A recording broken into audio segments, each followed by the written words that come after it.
गुमसुम सी एक महिला रेलवे स्टेशन पर बैठी होती है। एक व्यक्ति इसे काफी देर से एकटक निहार रहा है, लेकिन इस महिला को नहीं पता है कि इसे कोई पीछे से निहार रहा है या घूर रहा है। ये महिला उठती है और रेल में बैठ जाती है, तो ये व्यक्ति भी इस महिला के पीछे पीछे उसी डिब्बे में चढ़ जाता है। दोस्तों, आखिर क्यों ये व्यक्ति इस महिला का पीछा कर रहा था? क्या ये दोनों एक दूसरे को जानते थे? अगर जानते थे तो एक साथ उस ट्रेन में क्यों नहीं चढ़ते, अलग अलग क्यों चढ़ते हैं और क्यों ये व्यक्ति इस महिला का पीछा कर रहा था?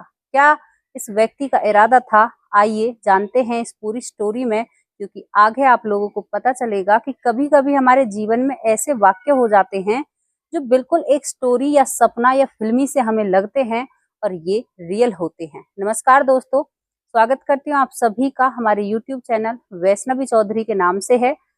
हमारा फेसबुक पेज भी इसी नाम से है, तो आप उसे भी फॉलो कर सकते हैं। कहानी की शुरुआत होती है एक रेलवे स्टेशन से, जहां पर एक लड़की बैठी हुई है। लड़की बैठी हुई है, ट्रेन का इंतजार कर रही है, लेकिन पीछे से इनको एक लड़का निहार रहा है।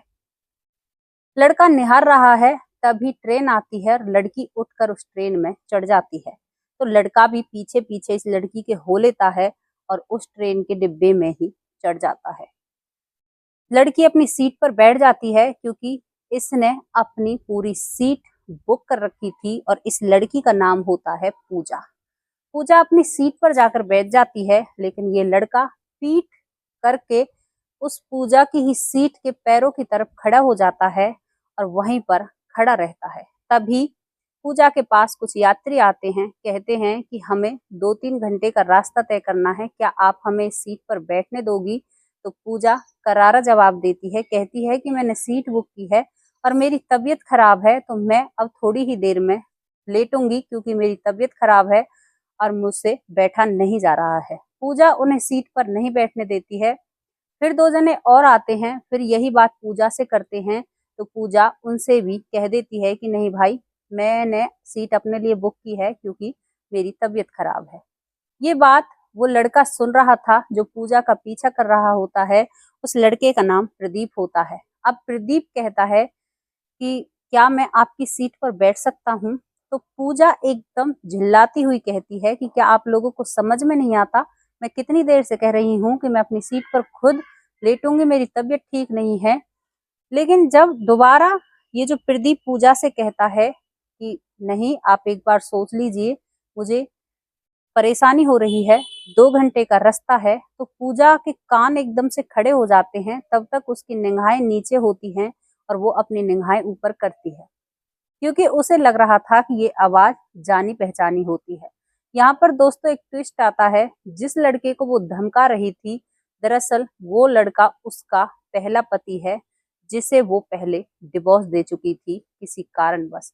अब पूजा कहती है दबी सी आवाज में कि हाँ, बैठ जाओ, आप यहाँ पर क्या कर रहे हो? वो धीमी सी आवाज में कहती है। कुछ बातें प्रदीप को समझ में आती हैं, कुछ नहीं आती, और प्रदीप पूजा के पैरों की तरफ बैठ जाता है। पूजा जो आल्टी पाल्टी मारकर अपनी सीट पर बैठ जाती है और वो प्रदीप की तरफ मुंह करके बैठ जाती है। प्रदीप पहले तो थोड़ा सा हिचकता है, लेकिन उसके बाद कहता है कि और सुनाओ पूजा, क्या हाल चाल हैं तुम्हारे? तो पूजा कहती है कि हाल चाल तो बहुत अच्छे हैं। और पूजा सबसे पहले वो बात रख देती है कि मैं एक लड़का देखने के लिए जा रही हूँ शादी के लिए, क्योंकि पूजा कहीं ना कहीं अब भी प्रदीप से गुस्से में थी, लेकिन अब उससे कुछ नहीं कह सकती। दोनों का डिवोर्स हो चुका है। प्रदीप हंसता है कि पूजा, ताज्जुब की बात नहीं है कि आज हम मिल रहे हैं 8 साल बाद, तो मैं भी एक लड़की देखने के लिए ही दिल्ली जा रहा हूँ। पूजा कहती है तो मैं भी दिल्ली ही जा रही हूँ। तो दोनों की बातें मैच हो जाती हैं और थोड़ी सी हंसी दोनों के चेहरे पर आ जाती है। अब दोनों एक दूसरे का हालचाल पूछते हैं और दुख सुख की बातें करते हैं। अब जैसे ही उसमें ठंडी ठंडी हवा खिड़की से आने लगती है, सर्दियों का मौसम होता है, पूजा के पास एक पतला सा कंबल होता है, तो पूजा उस कंबल को निकालती है और अपने पैरों पर डालती है। अब पूजा कहती है कि इंसानियत के नाते कि प्रदीप से कि आपको भी ठंड लग रही होगी, तो ये कंबल ले लीजिए। तो प्रदीप कहता है कि नहीं, मैं ऐसे ही ठीक हूँ।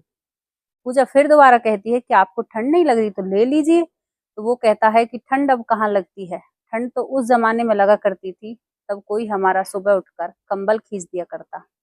पूजा कहती है हंसते हुए, क्योंकि उसके चेहरे पर मुस्कुराहट आ जाती है। ये उनकी पुरानी बीती हुई बातें हैं, जब पूजा कहती है कि कहीं ना कहीं तुम्हारी ही गलती रही होगी जो कोई तुम्हारा कंबल खींच दिया करता।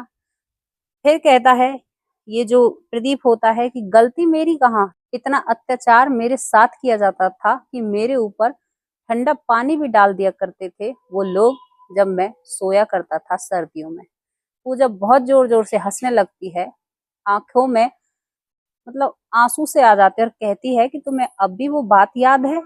तो ये कहता है प्रदीप कि क्यों नहीं होगी बात याद, लोग चले जरूर जाते हैं लेकिन उनकी यादें हमारे दिल और दिमाग से बिल्कुल भी नहीं जाती हैं, क्योंकि कहीं ना कहीं इस प्रदीप का खोट था, जो पूजा ने इसको छोड़ दिया या प्रदीप ने पूजा को छोड़ दिया। अब थोड़ी ही देर बाद पूजा अपना लंच निकालती है और खाना खाने लगती है। पूजा कहती है कि क्या तुम खाना खाओगे, आज तुम खाना भी नहीं लाए। दरअसल यहाँ पर प्रदीप के पास कुछ भी नहीं था, क्योंकि उसने अपना डिब्बा एसी वाला बुक किया था और उस डिब्बे में सभी सेवाएं रेलवे स्टाफ ही देता है। लेकिन वो तो अपनी बीवी के पीछे पीछे आ जाता है जनरल में, तो वहां पर भाई कैसे उसको खाने पीने की चीजें मिलेंगी। तो पूजा जब कहती है तो प्रदीप कह देता है कि नहीं, मैं खाना नहीं खाऊंगा। तो पूजा कहती है, एक टोन कसती है कि आप क्यों खाना खाओगे, आपके बैग में सामान होगा, अब खोल कर थोड़ी देर बाद आप चालू हो जाओगे, आपको खाने की क्या जरूरत है। प्रदीप कहता है कि पूजा क्यों ताहने कस रही हो, मैंने वो सब कुछ छोड़ दिया है और जो मेरे अंदर कमी थी मैंने उसको हटा दिया है, और अब मैं बिल्कुल भी शराब का सेवन नहीं करता हूँ। ये बात पूजा सुनती है लेकिन पूजा के गले से नीचे बात नहीं उतरती है, और दोनों ही अब पुरानी बातें याद कर कर कर इमोशनल होते, कभी हंसते, और दोनों में ही हंसी मजाक चल जाता है। प्रदीप यहाँ पर बैठा हुआ सोच रहा था कि मैं लड़की देखने तो जा ही रहा हूँ, लेकिन मुझे कोई और लड़की नहीं चाहिए, मुझे पूजा ही चाहिए, मुझे पूजा से ही शादी करनी है। लेकिन प्रदीप कह नहीं पाता है। दोस्तों, पूरी रात निकल जाती है, दोनों ही सोते नहीं हैं, एक दूसरे की बातों में इतने खो जाते हैं कि उनकी बॉन्डिंग इतनी अच्छी है कि पूरी रात उनकी बातों में निकल जाती है और उन्हें पता नहीं चलता कि सफर कब कब में खत्म हो गया। सफर इतनी जल्दी खत्म उनका हो जाता है कि उन्हें यकीन नहीं हो पाता।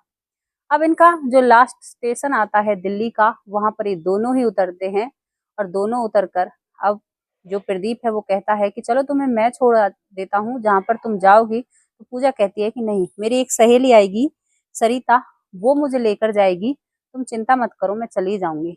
प्रदीप सोचता है कि दोबारा क्यों ना बोले, दोबारा कहने की कोशिश करता है, लेकिन यहाँ पर पूजा नहीं मानती है और कह देती है कि मेरी ही दोस्त आएंगी और वो ही मुझे लेकर जाएंगी, आप जाओ जहां पर जा रहे हो। अब प्रदीप चला जाता है, लेकिन उसके दिल और दिमाग पर पूजा हावी हो चुकी थी। उसकी यादों में सिर्फ पूजा और ख्वाबों में पूजा। अब उधर पूजा चली जाती है अपनी दोस्त सरिता के साथ। सरिता के साथ पूजा चली जाती है और दोनों ही फ्रेंड चले जाते हैं अपने वहां पर। उसके बाद जो प्रदीप होता है वह अपनी कंपनी में जाता है, क्योंकि उसने एक छोटी सी कंपनी खोल रखी थी, उसके नीचे 40 या 45 बंदे काम किया करते। अब दूसरा दिन होता है और वहां पर एक क्लाइंट आती है इस प्रदीप की, जिसका नाम भी सरिता होता है। सरिता कहती है कि सर, जिस लड़की से मैं आपको मिलवाना चाहती थी वो बाहर खड़ी हैं, क्या मैं उन्हें लेकर आऊं। तो प्रदीप कहता है कि हाँ, लेकर आओ, मेरे ऑफिस में ले आओ, तो मैं वहीं पर बातें कर लूंगा, क्योंकि कंपनी में वो घूम रहे थे तब सरिता ने बात रखी। अब ये अपने कैबिन में पहुंच जाता है ऑफिस में, और वहीं पर सरिता पूजा को लेकर आती है। सरिता आगे होती है, पूजा पीछे होती है। तो यहाँ पर जब बीच में सरिता थी तब तक तो कुछ नहीं, लेकिन जब सरिता एक साइड हो जाती है तो एकदम से प्रदीप जो होता है अपनी कुर्सी से खड़ा हो उठता है, और प्रदीप कहता है कि आज मैं भगवान से कुछ और मांगता ना, तो वो भी शायद मुझे मिल जाता, क्या तुम मुझे देखने आई हो। इधर पूजा कहती है कि क्या मैं तुम्हें पसंद करने आई हूँ, क्या वही लड़का तुम हो जिसे आज मैं देखने आई हूँ या उससे बातें करने आई हूँ। तो दोनों ही अपने फेस पर हाथ रखते हैं और जोर जोर से हंसने लगते हैं, और सरिता को समझ नहीं पाती है। सरिता सरिता सोच रही है कि ये क्या हो रहा है, भाई तुम दोनों आपस में एक दूसरे को जानते हैं। दरअसल यहाँ पर जो ये प्रदीप होता है बहुत ठाके लगा लगा कर हंसने लगता है और सरिता से कहता है कि सरिता, आई एम सॉरी, बट मुझे नहीं पता था कि तुम मेरी ही पत्नी को मुझे दिखाने के लिए लेकर आओगी। पर यहाँ पर प्रदीप ने पूछा था कि वो लड़की क्या करती है, तो सरिता ने एक झूठ बोला था कि लड़की के परिवार वाले गरीब हैं, इसी वजह से उसकी अब तक शादी नहीं हुई है। सरिता ने ये नहीं बताया था कि पूजा डिवोर्स्ड है, उसका डिवोर्स हो चुका है 8 साल पहले। अब यहाँ पर प्रदीप हंसने लगता है और कहता है कि ओ भगवान, आज मैं तुमसे कुछ भी मांग लेता तो शायद वो पूरा हो जाता। कल ही मैंने ये बातें मांगी थी, पूरी रात भर मैं नहीं सोया, 2 रातें मुझे सोए बिन हो चुकी, और बस ख्वाबों में सिर्फ पूजा थी, और आज पूजा मेरे सामने है, मुझे पसंद करने के लिए आई है। पूजा भी कहीं ना कहीं पर राजी हो जाती है। ये दोनों एक दूसरे के गले लग जाते हैं और खूब रोते हैं।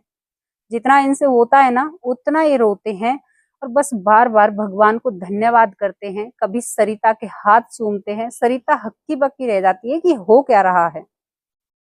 इसके बाद पूजा अपने परिवार वालों से बात करती है। उधर ये जो प्रदीप है ये अपने परिवार वालों से बात करता है, और यहाँ पर अब प्रदीप कहता है कि पूजा, जो जिस चीज की वजह से तूने मुझे छोड़ा था, मेरे नीचे 40 से 45 बंदे काम करते हैं। आप कंपनी में किसी को भी पूछ सकती हो कि क्या मैं उस चीज से निकल पाया हूँ या नहीं निकल पाया। पूजा कहती है कि हाँ, मुझे यकीन हो गया, और ये दोनों आपस में दोबारा शादी कर लेते हैं। दोस्तों, इनकी शादी हो जाती है। प्रदीप एक बहुत अच्छा इंसान बन जाता है, कमाऊ लड़का वो बनकर उभरता है, और ये दोनों की ही लाइफ हैप्पी एंडिंग इनकी स्टोरी की होती है। यहाँ पर कहानी थी कि भगवान जब हमें मिलाना चाहता है, ऊपर वाला अगर मिलाना चाहता है ना, तो आप कितना भी अलग हो जाइए, वो आपको मिलाकर ही रहेंगे। क्योंकि यहाँ पर लास्ट मोमेंट इतना अच्छा था, इतना अच्छा था कहानी का, सच में ही मुझे भी हंसी आ रही है। लेकिन क्या आप इस स्टोरी के बारे में कहना चाहोगे? जब आपके रिश्ते जुड़े हैं ना, तो किसी माई के लाल में दम नहीं है आपके रिश्ते को तोड़ दे या आप लोगों के बीच में दरार पैदा कर दे। कितने भी छुड़ाओ, लेकिन आओगे पास ही। तो ये पूजा और प्रदीप की कहानी थी। कैसी लगी ये स्टोरी? अपनी राय कमेंट बॉक्स में जरूर रखना, क्योंकि आपके कमेंट का हमें इंतजार रहता है। कल फिर हाजिर होंगे किसी नए टॉपिक पर या किसी नई स्टोरी के साथ। तब तक के लिए नमस्कार, जय हिंद, जय भारत। बिगड़े हुए घर जब बनते हैं, तो उन घरों की कोई होड़ नहीं कर सकता। जय हिंद।